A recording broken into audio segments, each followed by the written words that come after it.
이제 아침 저녁으로 굉장히 쌀쌀한 날씨가 온 것 같습니다. 그런데 낮에는 아직 더운데요. 여러분 건강 관리에 신경 많이 쓰시기 바랍니다. 어렸을 적에 중고등학교를 다닐 때 보면 아무리 공부를 해도 죽어도 이해가 되지 않는 그러한 과목들이 있습니다. 때로는 그러한 내용들이 있었던 것 같습니다. 열심히 공부를 하고 많은 시간을 투자해야만 결국 머리에 조금 남았던 그런 내용들이 있는 것 같아요. 그런데 시간이 지나면 잘 잊어버립니다. 힘들었던 것 같아요. 그런데 오늘 우리가 함께 살펴보고 있는 이 하나님의 말씀 가운데서도 하나님의 자녀인 우리들에게 늘 말씀하시는 것들이 있습니다. 항상 기뻐하라, 쉬지 말고 기도하라, 범사에 감사하라, 또한 사랑하고 또 주일 성수하며 정직하게 살아라, 소득의 11조를 하나님 앞에 드려라. 여러분, 많은 규범들이 언급되고 있습니다. 이처럼 다양한 규범 중에서 어려운 것이 있는 것 같습니다. 저는 그것이 용서라고 생각합니다. 성경을 읽어보면 이 용서 들을 때마다 참 우리가 해야 될 일이지만 너무나 부담스럽고 어려운 것이 사실입니다. 신약 성경 마태복음 18장에서 예수님의 제자였던 베드로가 예수님에게 질문합니다. 예수님, 형제가 내게 죄를 범하면 몇 번이나 용서하면 좋겠습니까? 예수님이 뭐라고 말씀하십니까? 7번 정도? 아닙니다. 70번씩 7번이라도 용서하라라는 말씀입니다. 70번씩 7번이면 여러분 몇 번입니까? 490번입니다. 그런데 그게 참 어렵다라는 것입니다. 그만큼 용서가 여러분 어려운 것이라는 거죠. 칭찬받는 일, 기쁜 일, 여러분 살아가면서 많이 겪어보셨을 겁니다. 그런데 그런 일보다는 내가 상처받은 일, 또는 누군가 나에게 비수에 꽂히는, 마음의 비수로 꽂히는 그러한 말을 들었던 일은 참 쉽게 잊혀지지 않습니다. 용서에 대하여라는 책이 있습니다. 이 책의 부제가 이 책 첫 페이지에 있는데요. 이 철학자 자크 데리다라는 그러한 사람의 말을 인용합니다. 이러한 말이 있습니다. 만약 용서할 만한 것만 용서하겠다고 한다면 용서라는 바로 그 개념 자체는 사라지게 될 것이다. 용서는 오직 용서할 수 없는 것을 용서하는 것이다. 진정한 용서란 용서할 수 없는 것을 용서하는 것이다 라고 이야기합니다. 그러니 이것이 얼마나 어려운 일입니까? 오늘은 바로 이 용서라는 것, 즉 예수님의 기도 중에 이 5번째 내용을 함께 살펴보고자 합니다. 우선 오늘 우리가 살펴본 이 마태복음 6장 12절 우리가 함께 읽어보도록 하겠습니다. 6장 12절입니다. 우리 다 같이 함께 읽어보도록 하겠습니다. 우리가 우리에게 죄 지은 자를 사하여 준 것 같이 우리의 죄를 사하여 주시옵고. 여러분, 이것이 어떤 말입니까? 하나님 앞에서 기도하는 사람은 바로 누구나 죄인이라는 것입니다. 여기 함께 예배하는 여러분, 또 이 앞에서 말씀을 증거하는 저 다 모두 하나님 앞에 뭐라는 것입니까? 죄인이라는 것입니다. 그리고 우리는 죄인이기 때문에 하나님의 용서가 필요한 존재입니다. 이것을 좀 더 쉽게 풀어서 얘기하자면 지금 우리가 살고 있는 이 세상은 무엇으로 가득하다는 것입니까? 죄로 가득하다라는 것입니다. 에덴 동산에서 이후 이 세상은 사탄이 지배하는 죄와 사망의 나라가 되었습니다. 그렇게 우리는 죄가 통치하는 그러한 세상을 살고 있는 것입니다.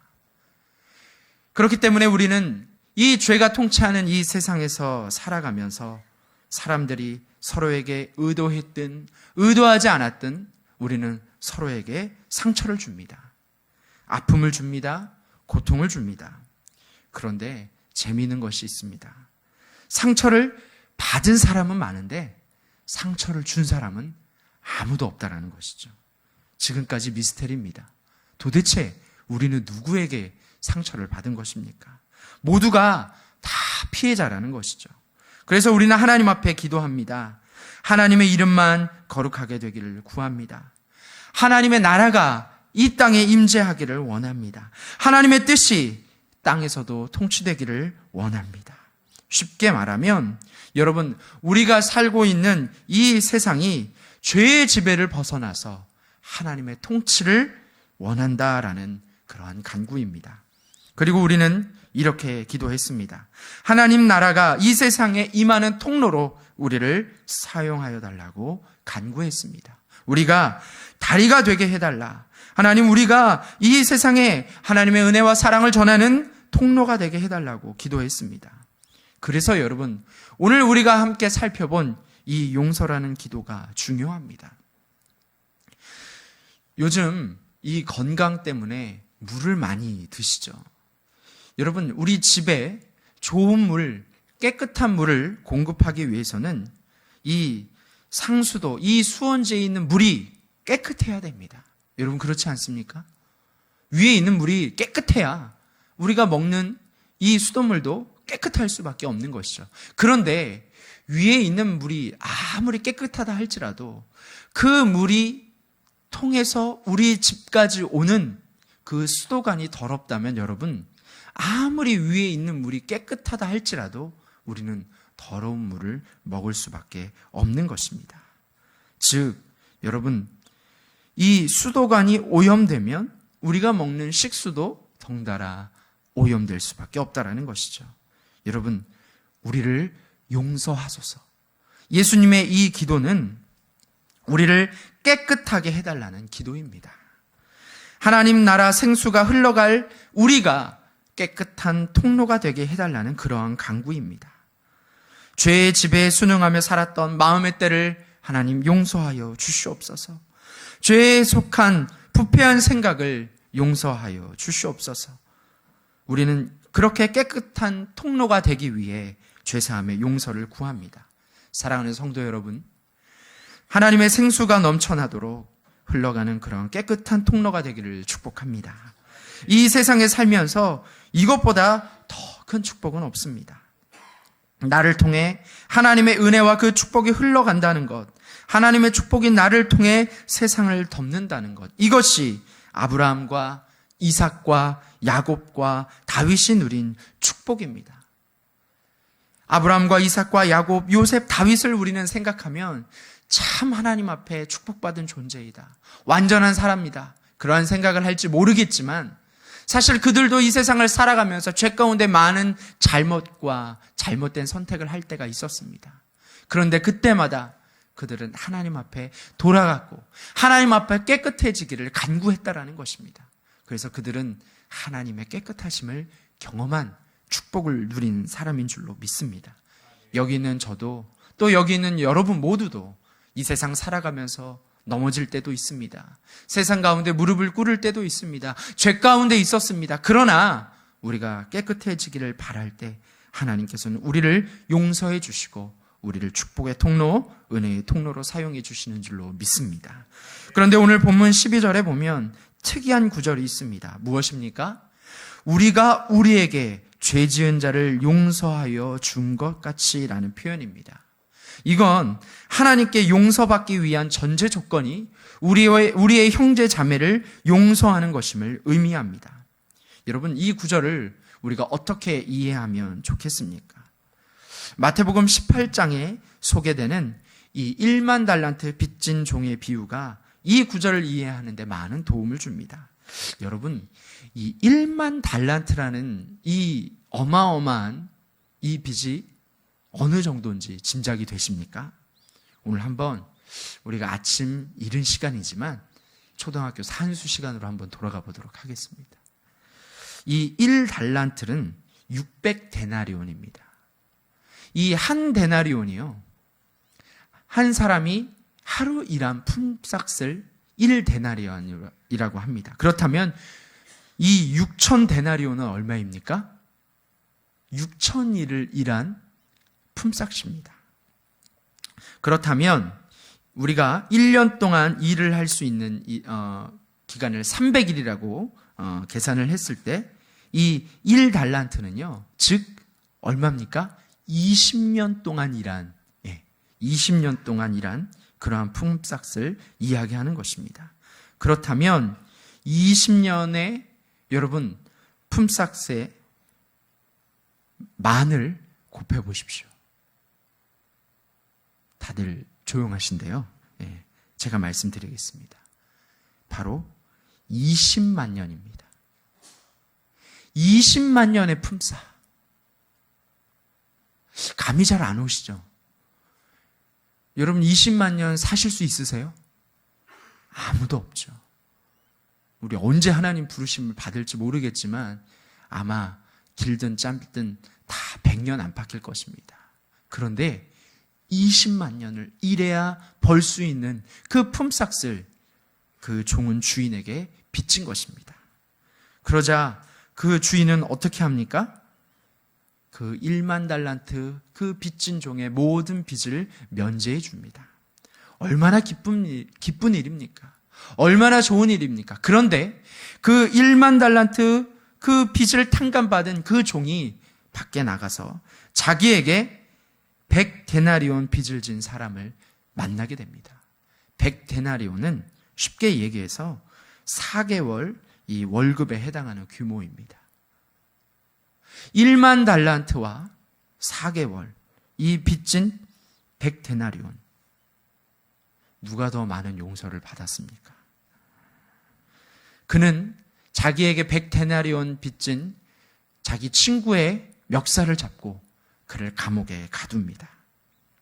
그러자 그 안타까운 사연을 들은 친구들이 임금에게 그 이야기를 알립니다. 그러자 임금이 그 1만 달란트 빚졌던 사람을 부르고 이렇게 이야기합니다. 악한 종아, 내가 빌기에 내가 내 빚을 전부 탕감하여 주었거늘 내가 너를 불쌍히 여김같이 너도 내 동료를 불쌍히 여김이 마땅하지 아니하냐. 여러분, 여기서 우리는 하나님의 용서와 우리의 용서가 깊게 연결되어 있다는 것을 깨닫게 됩니다. 상대방을 용서한다는 것은 나에게 100데나리온 빚진 너와 나라는 존재가 비슷한 사람, 즉 죄인이라는 것을 받아들이는 것입니다. 알고 보니 나도 1만 달란트 빚진 자입니다. 그렇기에 용서라는 것이 결코 도덕적으로 우월하고 깨끗한 내가 열등하고 문제가 많은 상대방을 용서하는 것이 아닙니다. 동시에 용서한다는 것은 너와 나는 얽히고 설킨 빚이 있지만 그럼에도 다시 함께 살아야 할 관계임을 선언하는 일입니다. 여러분, 이것이 바로 성경에서 말하는, 예수님이 말하는 용서입니다. 나와 너는 모두 똑같은 죄로 물든 인간이요, 죄로 인해서 상처와 고통과 빚을 주고 받았지만 그럼에도 불구하고 우리는 다시 함께 살아가야 할 것을 다짐하는 것입니다. 이것이 바로 성경이 말하는 참된 용서의 의미입니다. 그렇다면 여러분, 보다 구체적으로 그 모두 빚진, 모두 죄를 지은 우리가 어떻게 이 용서를 실천하며 살아갈 수 있겠습니까? 이 용서라는 말을 생각하기에 앞서서 우리는 한 가지 단어를 생각해야 합니다. 바로 그 단어는 분노라는 단어입니다. 분노.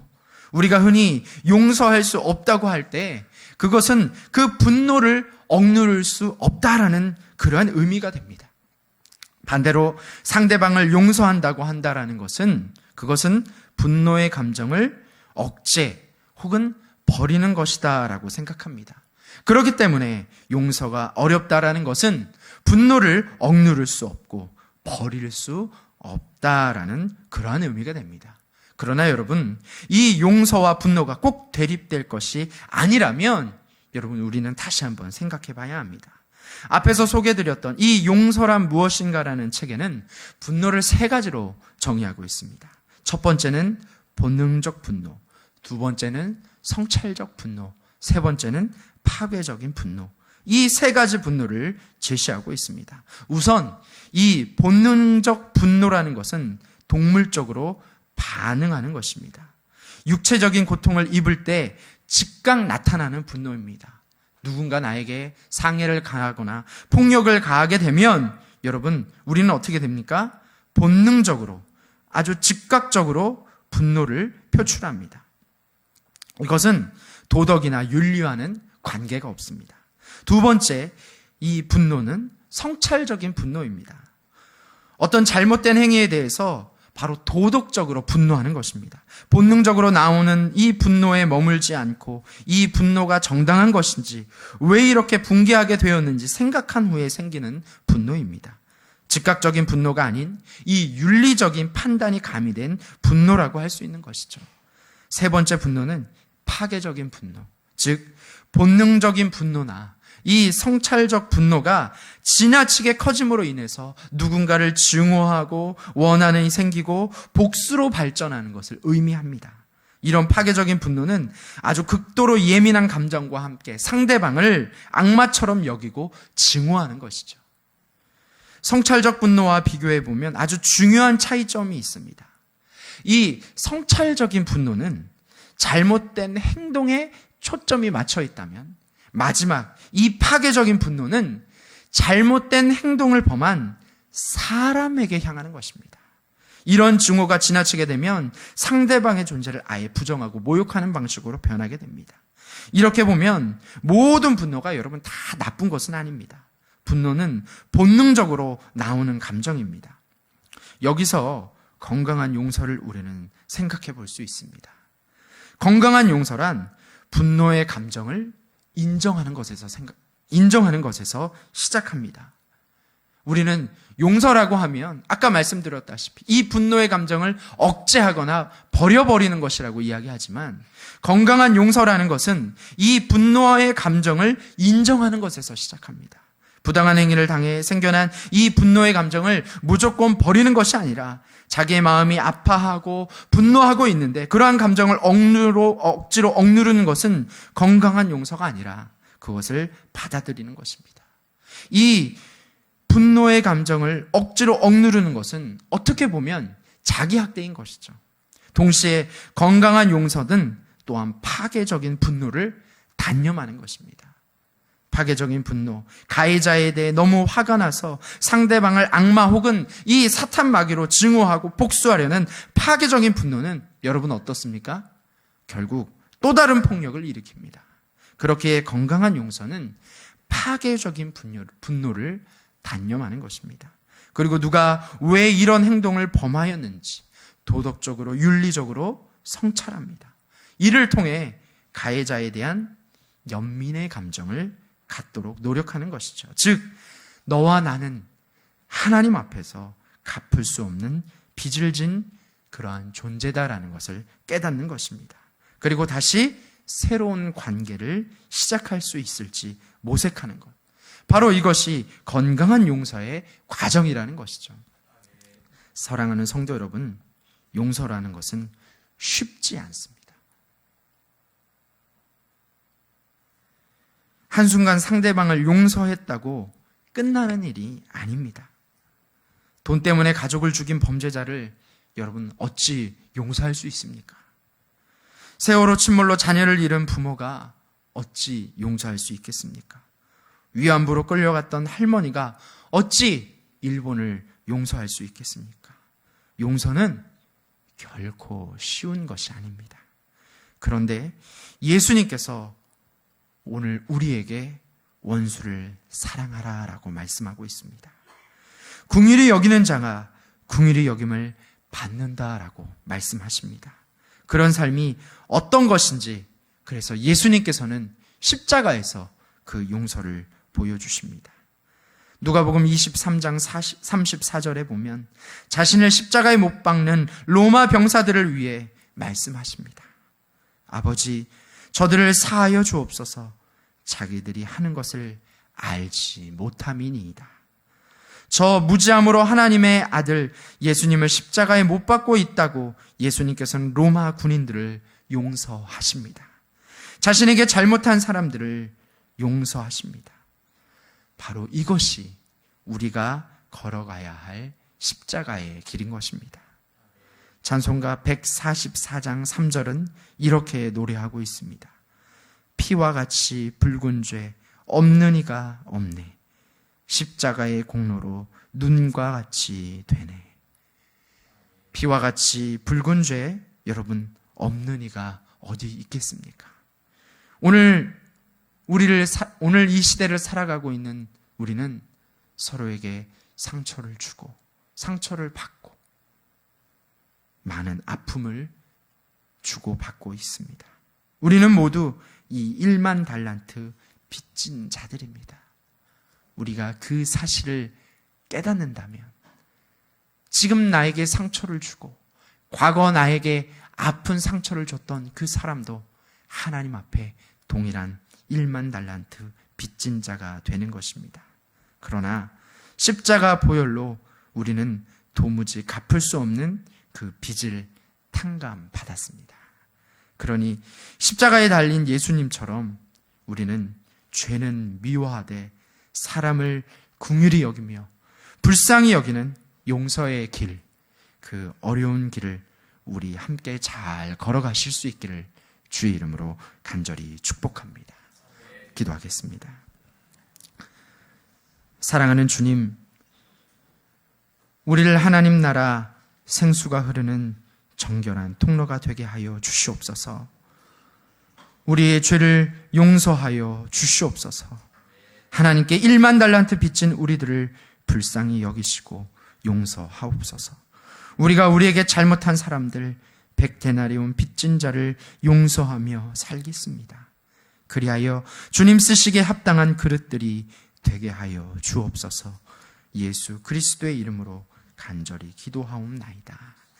아멘.